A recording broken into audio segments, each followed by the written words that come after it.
Today, I want to help you find your profitable business idea. That's right. I want to give you my 3-step profitability framework to help you figure out what you should build your business around, whether it's going to be profitable, and to get all the details to know who you should be targeting and how you should be building your business moving forward. None of the business stuff we talk about, funnels and copy and products and marketing, matter if you aren't using your skills and your knowledge and your experience in the right niche and building your business around the right idea. This is pretty cool because over the next 4 weeks, we're going to be going through content from my brand new book, How to Get Paid for What You Know.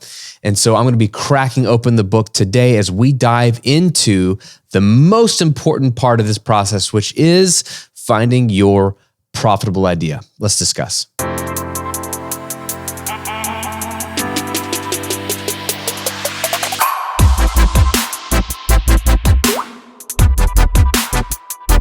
Welcome to episode 149 of The Graham Cochran Show, where I'm here to help you build your online business, work less, and live and give more. I'm your host, Graham Cochran, pumped to hang out with you today. This is fun because we're starting part 1 of a 4-part sort of mini series here on the show as we lead up to the release of my debut book, How to Get Paid for What You Know, turning your knowledge, passion, and experience into an online income stream. The book drops on March 22nd. It's been published by Ben Bella and Matt Holt Books, amazing group of people. It's been a joy to work with them and a really exciting time for me to celebrate my very first published book. So here's the deal. I want you and need you to pre-order the book. If you have ever gotten value out of any of my content, now is the time to step up and help me out. Pre-orders make a big difference as every book that's pre-ordered counts as a sale on launch week, meaning it is a great chance to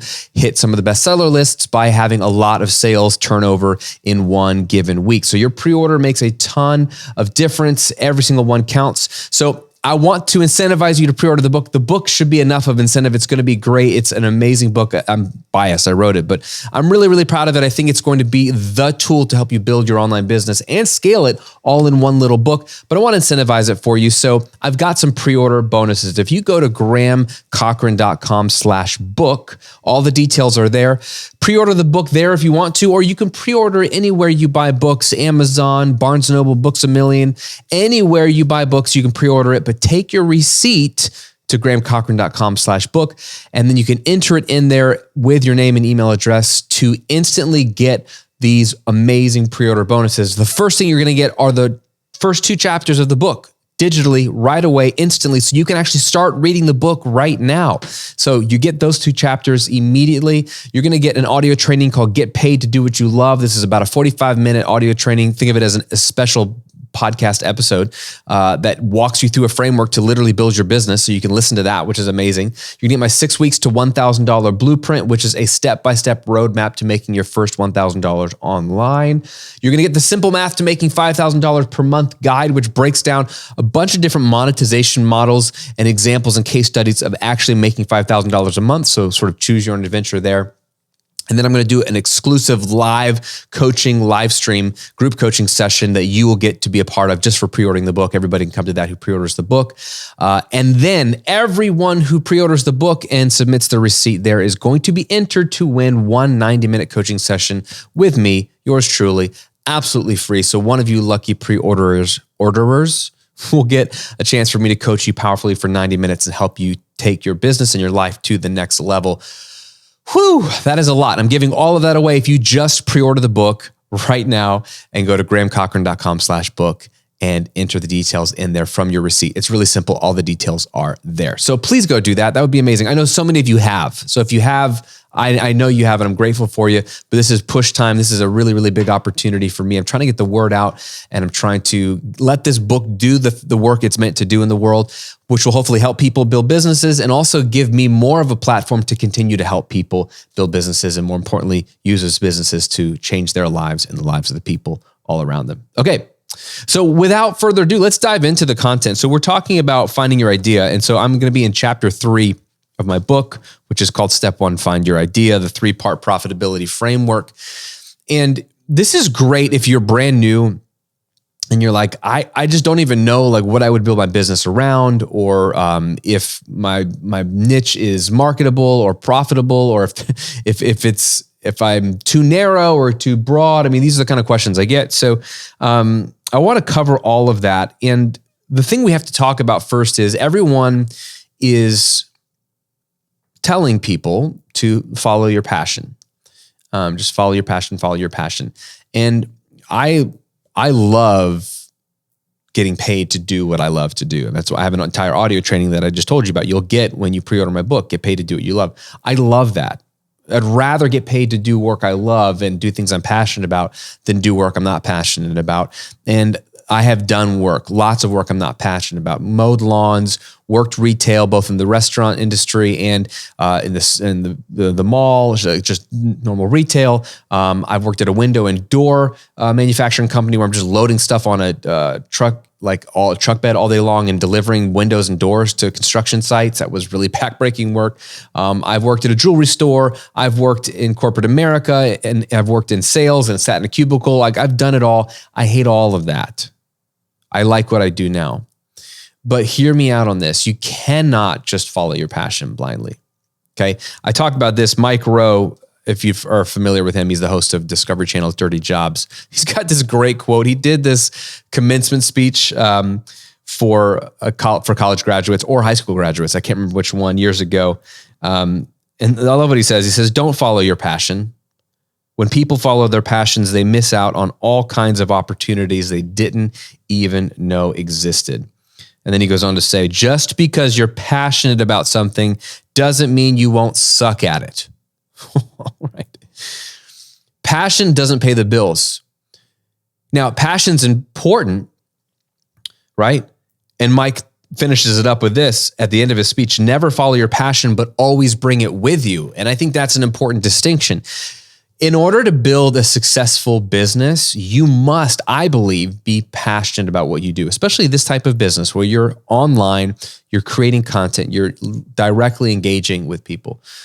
You have to be passionate about it because, number one, people can sniff it out if you're not passionate about it. And then you seem disingenuous and they're not going to connect with you and they're not going to opt in for your thing. They're not going to buy your thing. They're going to find someone else who's really passionate. We are drawn to passionate people.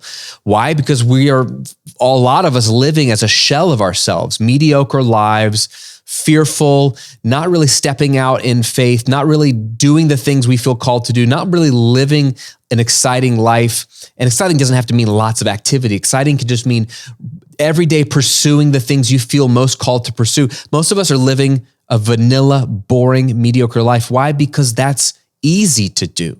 And that's what everyone else is doing. That's what everybody else wants us to do. So there's a reason why we're drawn to people who, at least on screen or on their podcast or in their books, seem passionate about life and about whatever the subject is. We're like longing for that, right? So passion is important. You got to have some of that for people to be drawn to you. That's one way to stand out. Two, you have to be passionate because the way this business model works, you're not going to get rich quick. And I'm not going to teach you how to do that because getting rich quick always burns out quick. And I really want you to be rich for a long time and have sustainable wealth and have a sustainable business and a sustainable lifestyle. So that takes a little bit more of a foundation to build. So that's why it's not as sexy as some of the other things people are hawking to you on the internet, but it's the thing that lasts. And so to last long enough, you have to think about this in decades. So don't think about what can I do this year? Think about what can I do in a decade, right? Tony Robbins is famous for saying people overestimate what they can do in a year, but they underestimate what they can do in a decade. I want you to think about, you can radically change your family, your life, and your legacy in a 10-year span. You can do it a lot faster than that too. In 5 years, your whole world could be different. 3 years is actually a doable, I would say it's a minimum amount of time for like massive life change. But think about, could I do this for 10 years? If you're not passionate about the subject, you're going to burn out before 10 years. Trust me. So you have to have passion to stay in the game long enough to build serious wealth and credibility and sort of that carving out your space in the niche. So passion is important. That's why Mike says, don't forget to bring it with you. But it's not the driving force because passion alone isn't good enough. There's a couple things I'm passionate about that people aren't really paying me for, I don't think would pay me for. One is eating pizza. I use this example a lot. I'm very passionate about eating pizza. I love pizza. I love all kinds of pizza. Love different kinds of dough. I love different kinds of toppings. I haven't found a pizza I don't like. I even like cauliflower crust. I like gluten-free crust. I don't care. It's all different. It's all beautiful in its own special way. But no one wants to pay me to eat pizza. Now, there are ways to monetize your passion of pizza eating. It is possible. There are people that are doing it, but it's a little bit harder. So I wouldn't just say, well, I'm passionate about pizza. I should build a business around pizza. That might take a little bit more work than you think. But it's important to note your passion. I'm passionate about football, but no one's paying me to sit around and watch football on TV. Now, there are people that get paid a lot of money to watch football. They have found a way to monetize that passion. So passion alone isn't enough. We have to, the back half of that is find an intersection between what we're passionate about and what the market values, what real people are willing to pay for.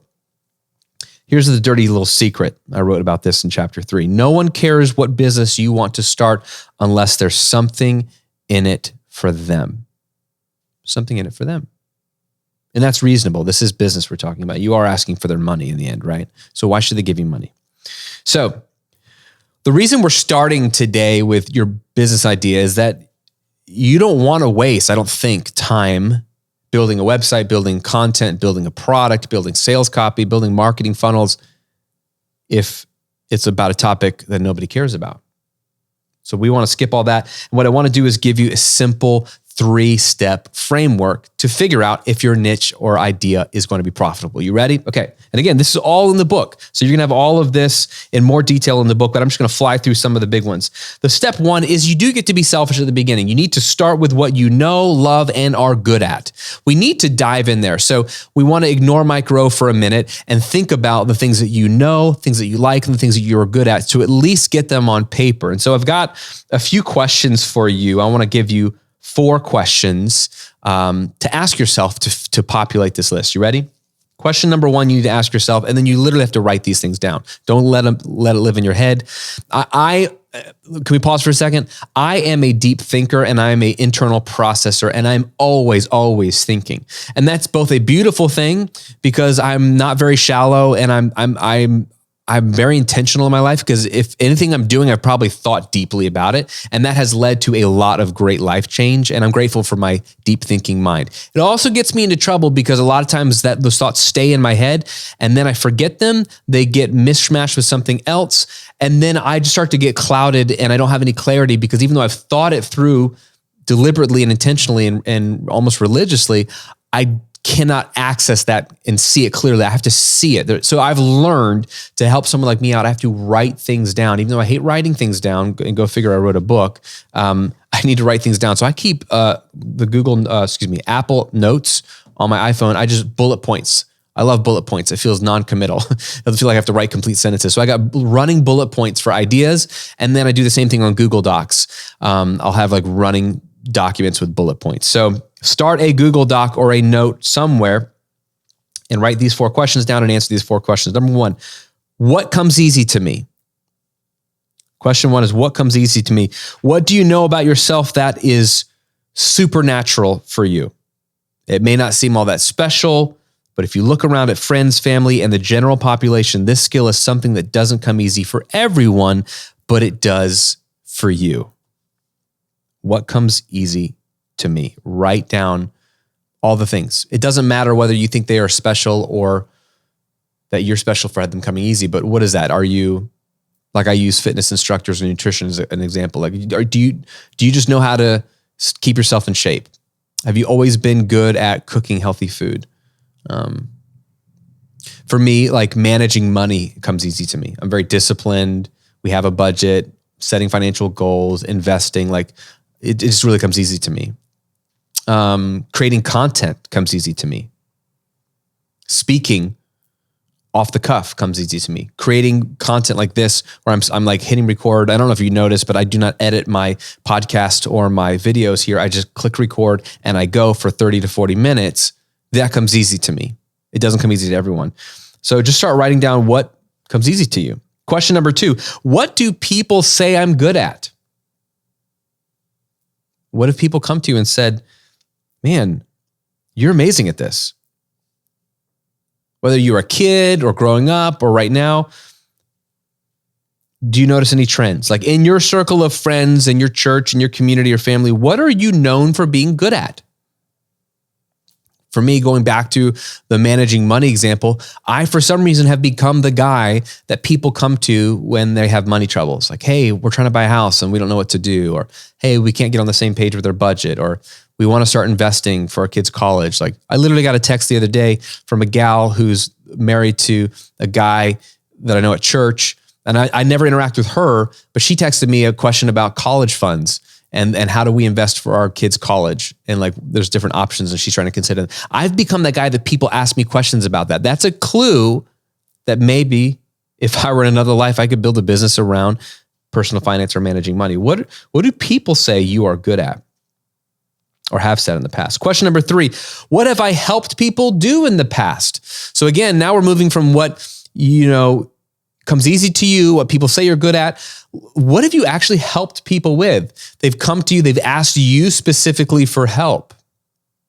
My sister-in-law was visiting this weekend, and over the last 2 years, she has begun homeschooling her 3 kids, and she's got 10-year-old, 7-year-old, 5-year-old, and she's really fallen in love with homeschooling and really figured out a rhythm that works for her. And she is in a cohort with other moms that are homeschoolers or homeschool moms. And she has found herself being asked lots of questions. People come up to her and say, hey, I'm stressed about this. How do you handle this? What should I do about this? And she's found herself to be in this position where she is helping these other moms think differently about homeschooling, helping them find freedom. There's a lot of pressure they're putting on themselves, a lot of assumptions that they're making. And she's unlocking a lot of things for these women and some dads too, interestingly enough. And she's already helping people do that. And so we were talking, I was washing dishes, she's sitting at the counter, and we're talking the other day about she's like, maybe I could build a coaching business around this and help people. And I'm like, yeah, because you are already helping people. Like, we already have a good idea that this might be a profitable niche for you, because not only does it come easy to you and people have said you're good at it, but you are already helping people because people have come to you in the past. So have you found yourself giving counsel or help or advice on a certain area to people? What is that? And question number 4, I love this one. If none of those are helping, or this might help bring it home, ask yourself this: if I had a Saturday afternoon completely free, what would I spend hours reading about? If I had a Saturday afternoon, completely free, no responsibilities from anyone or to anyone, what would you spend hours reading about? So I wrote this: imagine it's Saturday, all your plans are canceled, your house is clean, you have 0 responsibilities for the day. If you plop down in your Chase lounge or leather recliner, if that's how you roll, and you pick up a magazine, what would it be? What nonfiction books would you read? What blogs and YouTube channels would you scroll through? We tend to dive deep into topics we're really passionate about. So think about what topics you like to jump into head first when given some extra free time.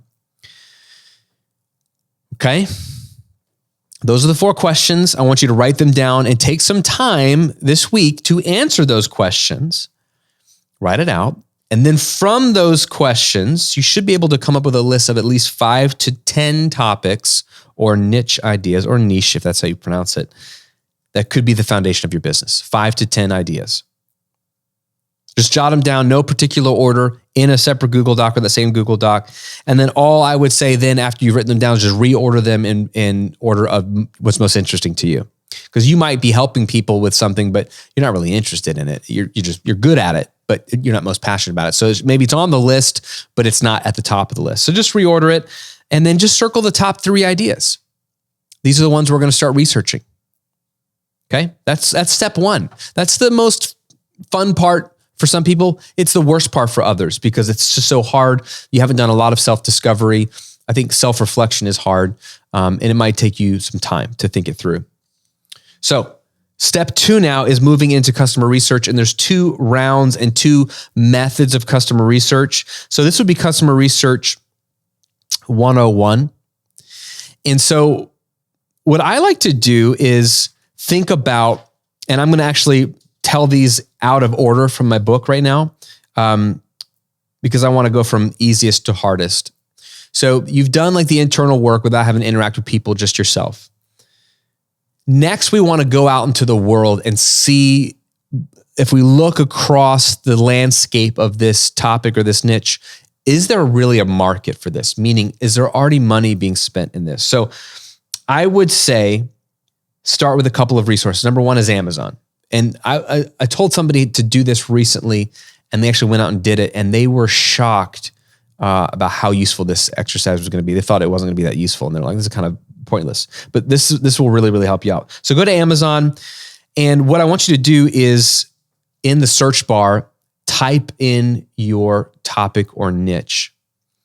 Okay, so for example, if you're thinking about like me, like, oh, I'm pretty good at money or money management or personal finance, then type in the word money or personal finance in Amazon in the books category. If you're interested in weight loss or helping people with their fitness goals, like write weight loss or fitness or whatever into the search bar on Amazon.com in the book section and find the top 5 books in your niche. So it's really simple. You go to Amazon.com or the app, under the books section, type in your niche, ignore what books pop up initially because like anything, there are people running ads to get their book at the top of the search list, but you want to resort the books by most reviews. By most reviews, because this will tell you that this book is a big seller or one of the best sellers because it's got so many reviews in it. And then what I want you to do is write down the top 5 books in that list. And I want you to take note of their titles. What are the titles of these books? Their subtitles and their tables of contents, right? Because authors, editors, and publishers of these books have already done all the hard work to make sure that this is what people want because they're investing money. Just like my publisher, one reason I wanted to go with a traditional publisher and not self-publish is I wanted this book to be as good as it possibly can. And if I self-publish, it'll only be okay. It'll be my ideas. I wanted other people who have money on the line, skin in the game, who need to recomp their money. So they need this book to sell. And so they're going to do everything they can to make sure that the content in it is marketable. They're going to make sure that the title is marketable. They're going to make sure that the artwork is marketable. They're going to think through every element of the book because they've got skin in the game just like I do. And so when you're looking at the top best-selling books in your topic or niche, you know that someone's already gone ahead and said, hey, there is a market here, number one. And B, this is what the market is interested in. Number 2, topics or titles of the books. And then 3, more specifically, here's what they're looking for and what they're asking for, what we're going to give them. That is the chapters inside, right? There's a cool feature on Amazon called Look Inside, and it gives you a chance to look at the table of contents, the first couple of chapters. You can gain a lot of insight without having to buy these books. So write all that down, titles, subtitles, and table of contents. Write it all down in a document. It's going to tell you a lot. Number 2, read the 2, 3, and 4-star reviews of these books. So ignore the 5-star reviews. Those are fanboys, fangirls. Ignore the 1-star reviews. Those are just angry haters who just will never be satisfied. Like, who gives a book a 1-star review? Like, literally? You got like no value out of the book? If you get one idea out of a book, it's worth a 5-star review, especially if that one idea can change your life. And a lot of books can do that. Anyway, so you ignore the extremes. You ignore the 5-star and the 1-stars. No offense to the 5-stars, but they're not going to be helpful to you in this situation. What you want are honest reviews, 2, 3, and 4-star reviews. And there's likely going to be something that they liked about it. So take note of what do they like about this book? And then what did they not like about it? What do they feel was missing? What do they feel was off-putting? A book is a bestseller for a reason. So you want to know what that reason is, but no book is perfect. My book is not perfect. And there's no way any one book can address every issue at length. So you're looking for these gaps in the marketplace. Okay, these seem to be the best-selling books. Everyone really likes these books, but with these books in particular, everyone keeps complaining that they wish there was more information on this, or the way she tackled this is a little extreme, or whatever. You can gain a lot of insight to know if there A is a market for this, and B, what is that market already selling and putting out there? And then you can figure out if there's a gap that you can fill. So that's Amazon. Google is obviously another tool that you should leverage. I love opening up a Google search, ideally in like a private browser or on Chrome, like an incognito browser that has no record of your search history. So it's not biased to what you've typed in before. And it's truly just a fresh, clean browser. And then you type in your topic or niche for the first word or 2 words, and then just stop typing and let Google auto-populate its auto suggestions of what to search. These suggestions are real search history of what real people are typing in to Google, meaning this is a great indicator of what people are looking for. And that will tell you if there's a market for it and what specifically in the market they're looking for. So, I did this example. I wrote down healthy eating into the Google search bar. Here's a few suggestions that Google popped up for me. Healthy eating plan, healthy eating habits, healthy eating recipes, healthy eating for kids, healthy eating tips, healthy eating quotes. So you learn a lot about what people are searching for, and that tells you, again, if there's a market for it and what the market wants. And bonus tip, you can do this exact same thing with YouTube. I do this all the time in YouTube to know what kind of YouTube content to make for you. So you're kind of looking high level at, hey, are there other people in this niche? If you go to Amazon and you cannot find a single book on your topic or niche that has lots of reviews, maybe there's no market for it. If you can't find Google populating a lot of search results or YouTube channels on the subject, maybe this isn't a good market. Assuming you do find books and search results and YouTube channels on this topic or subject, then you're going to just take note of the nuances there, what people really want, and see where the hunger is. Now, let's take it to step 3, and let's dive a little deeper. And this is where you get to go treasure hunting. That's the way I like to think about it. So we have a hunch that there's buried treasure on a beach. We know where the beach is. We know there's buried treasure. We want to go find the specific treasure. So what we do is we connect with real people and we dive deep and we dig deep to find out what they truly want, need, fear, where they're stressed out, where they're excited. And this is going to give us a lot of meat on the bones of our idea. So start with social media. If you have any friends on Facebook or Instagram or followers of any kind, even if you've never created content online, if you already have somewhat of a following online and you're kind of following this trail of this one topic or niche idea, maybe it's fitness, maybe it's managing people's money, maybe it's learning a language, whatever it is, but get on social. And if you don't have social media or if that makes your skin crawl or whatever, that's fine. Just friends or family, text out some friends, email some friends or family, whatever. Just you need a pool of people and you're asking them 2 questions. Number 1 is, what is your biggest frustration related to blank? So if I was interested in thinking about building a business around managing money because I'm interested in it, I've helped people with it before, and I'm like, okay, this is one of my topics I could maybe build a business around. I might text some friends or post on Instagram and say, hey guys, I'm thinking about creating some content around the topic of managing money or personal finance. And I'm just trying to figure out where you guys are. You can respond publicly or message me privately if you want, but what is your biggest frustration related to managing your money? Or just simply, what is your biggest frustration related to money? I might ask that. Just reply back. Let me know what your frustrations are. And then the second question I would ask is, what is your biggest hope or dream related to blank? In that case, managing your money. What is your biggest frustration related to the topic? And then what is your biggest hope or dream related to the topic? Okay. The first question is trying to find out people's pain points. And pain is the beginning of all good products or services. Good products or services solve a problem. They fix a pain or make a pain go away. People will pay when there is a pain. And so we want to find out what these frustrations are so that I can move from, there's a market for personal finance and I could help people with their money. I want to move from that to what specifically about money are people frustrated with. And what I want to do is find out the actual words that they say, not just the general idea, but the words that they say. So for example, I wrote about this in the book. If I had listed, let's say, healthy eating and nutrition as my number 1 passion during my brainstorming session, I could hop on Instagram or Facebook and ask my friends, family, and followers something along the lines of this. Hey there, I'm thinking about creating some helpful content on how to eat healthy and feel great, but I'm curious to know what you think about food. When it comes to healthy eating and nutrition, What is your biggest frustration? Just leave a comment below. I'll read everyone. Thanks so much in advance. Now, the responses you get will be telling, right? So you want to write them down. So people might answer this hypothetical question that they don't know what's truly good for them or not in terms of food, and be like, I don't know what food to eat or not, or what is really healthy. It's conflicting, you know? People used to say, don't eat fat. And now I'm hearing that fat is good. So that would be an interesting thing to write down.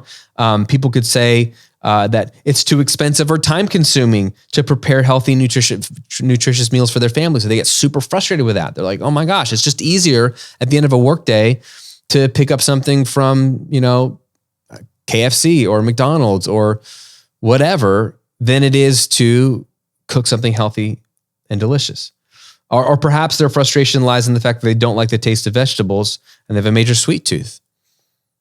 That would be, all of those would be very interesting responses. These are golden nuggets. Like, we're digging for buried treasure. You just found some golden nuggets because they are real. They're real people giving you real examples.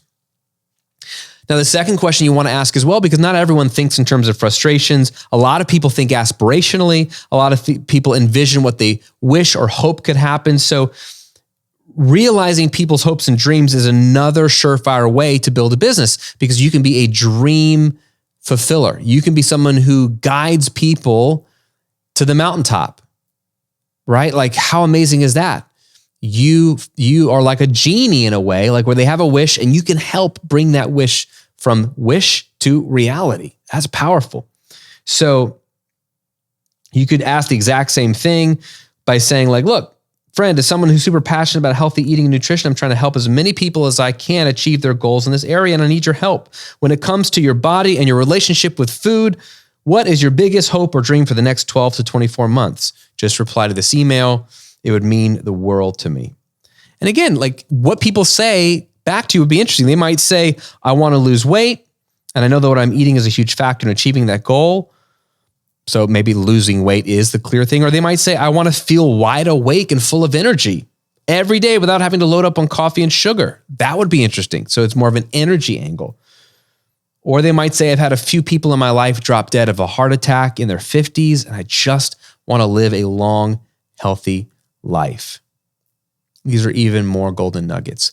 And the powerful thing we're doing here is we are building their actual words into a document that we can use later to craft content, products, sales copy, emails that actually connect with them, because you are speaking back their words to them, and you can speak in specificities and not in generalities. And that is so powerful to building a business. So again, you're just trying to see in this research step if anyone cares, and also you're trying to spot trends and take notes. So there's the 3 steps. Working through those 4 questions, figuring out what you love, are excited about, what you're good at, creating that list, and then you're doing steps 2 and 3 where you're really trying to filter that list of passions and knowledge and experience through the lens of value in 2 ways. Do people value it on a broad scale, meaning they're buying books about it, they're going to YouTube channels about it, they're listening to podcasts about it, and what are they saying about it, and what do they feel like is helpful, and what's missing out there? If you see, for example, in the nutrition space, there's a bajillion diet books, that's actually a good thing. That means that there is a market. That doesn't mean, oh, it's a crowded niche, I shouldn't go into this niche. It's the opposite. You should run head first into a niche where there's lots of money changing hands, because that means proof of concept. You don't have to be the first person to market. You can just glide on in and skim the surface and make a living. This is a beautiful thing. That's why me jumping into the business space was not a stretch, because there's so much money changing hands in the business space. There's so many opportunities to build a business. So you know, if like, A, do people care about this on a global scale? And then when you're diving deep with people individually, social media, text, email, you are diving deep on the individual level and finding out, what do people truly say they want? What do they truly say they're frustrated with? And you get specifics, and you get a lot more clarity on, man, there's something here. Not only do I like this topic, not only am I good at this thing, or at least people have said I'm good at it, or I've helped people with it in the past, but there is a need for this help. There's frustration, there's stress, and I could jump in and help solve that stress. Going back to my sister-in-law with the homeschool thing, when I asked her to tell me more about these moms she's helping think through homeschooling, all I heard was stress, not from her, but from these moms of like stressed out about how to do it well with all their kids, stressed out about what to do when they get to subjects that are more advanced than that they know, like math that's more advanced than they know, or will they be able to teach it to their kids? Or I'm stressed out because they don't feel like they have enough help and they're afraid to ask their husband for help. I mean, these are real pains these women are sharing with my sister-in-law, and she can see light bulbs and go, oh, I could help people here if I could solve their pains and ease their frustrations and help them achieve the goal of why they probably started homeschool and what they imagine themselves being, this awesome homeschool mom where it's just amazing and everyone's happy and it's all working. I could help get them from frustration to dream. There's money to be made there. There's a business to be made there. Right now, she's doing it for free, which is a great place to start. She's just helping people because she wants to help people. What a beautiful way to start a business. But there is proof of concept, and you know that you're going to have a profitable business when those things are aligned. And I just want to wrap this up. I mentioned this in the book, but I want to give you 5 final thoughts on this process just to get your wheel spinning, and I'll just fly through them real quick. One is, finding your profitable business idea will take time. So be patient with the process. Don't rush into this business. Find the right idea for you before you spend a bunch of time and effort building your business. So give yourself some time. You're going to need to go deep with a few people one-on-one. So I'm an introvert. I get it. It'd be easier just to do some research on the internet and not talk to real people for someone like me. But the real gold is when you go deep with someone one-on-one. And when they tell you something, you say, tell me more about that. Oh, that's interesting. Tell me more about that. Go deeper and deeper and deeper until you get to the heart of what they're really struggling with. Number 3, look for trends and spot momentum. Again, if you see a lot of people saying similar things, there's something there. Number 4, you don't have to be original. We touched on this a bit. Neither of my businesses, helping people with their music recording or helping people make money in their online business, neither of those niches are original. Being unique and original is not the goal. Adding value is the goal. Neither of those crowded niches stop me from creating $1 million business in either one, okay? So find what people think is valuable and just give them that value. That's all that matters. They don't need uniqueness. And last thought, and we touched on this, is if a lot of people are doing it, that could be good. Don't ever fall for the "it's been done before" myth. That what everything's been done before. What did Solomon say in the book of Ecclesiastes a few thousand years ago? There's nothing new under the sun. There literally is nothing new under the sun. People have been the same since the dawn of time, and they will continue to be the same. Everything is just repackaged in something new and fresh. So don't fall for the idea of like, I have to have some crazy tight niche that's never been done before. That's not the goal. The goal is to find people who are hurting and find people who have dreams and hopes and just show up and powerfully serve them and add value. And you can do that in crowded niches. You can do that in unoriginal niches. Everything's been done before, so you can't use that as an excuse. Let me know if that was helpful. Let me know in a comment below if you're watching on YouTube, or email me if you're listening to the podcast. And then most importantly, go pick up a copy of this. Hey, better than that, pick up 2. Pre-order one for you and one for a friend. You can both start or grow your business together. GrahamCochran.com/book. You can pre-order it there, or again, anywhere you want. Amazon, Barnes & Noble, Books A Million, doesn't matter. But take your receipt once you've pre-ordered it to GrahamCochran.com/book. Enter the information in there to get your $100 plus worth of bonuses, including the first 2 chapters of the book that you can read right now as my gift to you. Help me out. I'm trying to help you out and make it a win-win. Let's get as many of these books sold as we can. Let's help as many people as we can. Let's get the word out about this movement so that we can serve people powerfully. I want to continue to coach you in your business, and I'm trying to get this message out into a new part of the world, to a new audience who maybe won't interact with me on a podcast or a YouTube channel, but they might read a book. And you might have one of those friends or family members that you know is stuck in a job they hate. You know they lost their job and they're still looking for employment, or they're like, you know what, the pandemic and everything, I'm rethinking my life and I'm rethinking what I really care about. And I want to go after something I believe in and do work I believe in. Maybe they never considered a business. I never did. The opening line in the chapter 1 of this book is, I never wanted to be an entrepreneur. Maybe that's your friend or family member. Then get them this book. This is not for entrepreneurs. This is for normal people. Normal people who never considered this new way of making a living. and it walks them through how to do everything step by step. You can go literally build $1 million a year business off of this book. And it's the most affordable thing I'll ever offer. So support me, grahamcochran.com/book. It would mean the world to me. And all of you who have already pre-ordered the book, I know many of you have. I see you and I appreciate you. And I cannot wait for you to get your hands on the full copy when it drops in a few weeks. All right, that's it for now, my friend. We'll do another excerpt from the book next week as we dive deeper into how to get paid for what you know. And until then, stay healthy, stay safe, and I'll see you in another episode real soon.